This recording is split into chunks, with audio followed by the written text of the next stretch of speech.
কবে থেকে এডিটিং করছেন, কোথাও শিখেছেন কিনা এত দুর্দান্ত দুর্দান্ত এডিটিং করেন বা কীভাবে কী?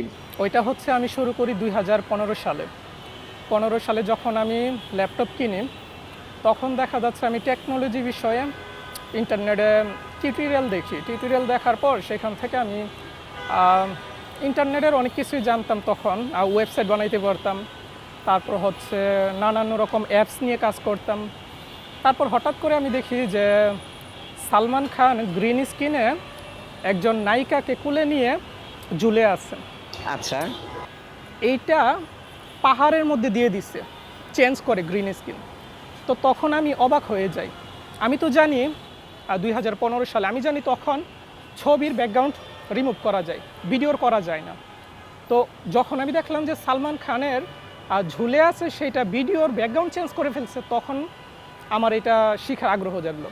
তারপর আমি অ্যাডোবি আফটার ইফেক্ট, যেটা দিয়ে আমি কাজ করি বিএফএক্সের, ওইটা নিয়ে অনেক খোঁজাখুঁজি করি, শেখার চেষ্টা করি ইউটিউব থেকে। তো দেখতে দেখতে তারপর ইউটিউব থেকে আমি শেখা আর কি আমার এটা। মানে আপনি এত দুর্দান্ত এডিটিং শিখেছেন সম্পূর্ণটা ইউটিউব থেকে? ইউটিউব থেকে আর কি। আপনি মানে এডিটিং এর ক্ষেত্রে কোন কোন মানে সফটওয়্যার ইউজ করছেন? ওইটা হচ্ছে অ্যাডোবি আফটার ইফেক্ট আর অ্যাডোবি প্রিমিয়ার প্রো, এই দুইটা। আপনি কি সালমান খানের খুব ভক্ত না? না, আমি কারো ভক্ত না, ভালো লাগে সবাইকে।